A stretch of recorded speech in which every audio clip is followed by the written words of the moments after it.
patingin dito sa baba. Okay. Ipo-promote lang. Nandito kami sa ano ngayon? Sa Yambu Lake. Yung dating pristine at mga Bermuda grass na nilalakaran namin ay wala na ngayon. Tumaas ang tubig. No, wala na. So, natambak na itong mga... Pwede naman tayong mag-ano dito, naging... Hindi. Naging ano na sila, naging... Ay! Ayun. Lahat na. Tumaas ang tubig.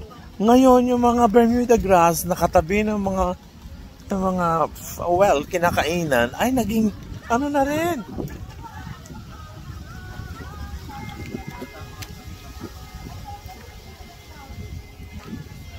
Bumaha na siya dahil sa ulan daw na tuloy-tuloy.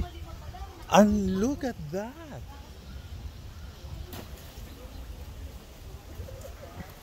So makikita mo na yung mga balsa na ito ay magbabayad ka ng 1,200 para makarating ka doon sa kabilang dulo. Yung dulo na yun, dadalhin ka doon sa kabilang dulo.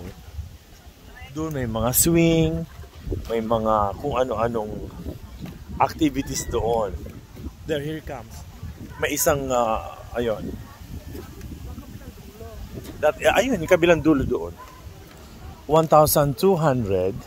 Pero ngayon, dumami na itong balsa.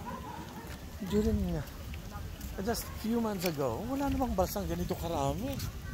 Pero ngayon, wala na. Sabihin ko, puno na. Ayun na nga yun, duyan. Ayun, may mga, ayun o, yung duyan na yun. Ayun, may nagre-rent dito, pag ganon. Ito, malalim to, Neng? Malalim yan, puta. Ha? Malalim. Ay, basta malalim, sobrang lalim yan. Meron. Meron. Yan, pwede rin umupo. Dito na lang kayo kumain. Masaya naman. So, ayun. Wala na yung green Bermuda grass na dati namin ay pinagtatambayan. So, lahat ngayon ito ay tubig na. Lumawak na yung tubig. And you can just swim anywhere you want. Look at that. Pwedeng maligo dito, right? Pwedeng maligo dito. Look. Wow naman. That's all for today. And follow.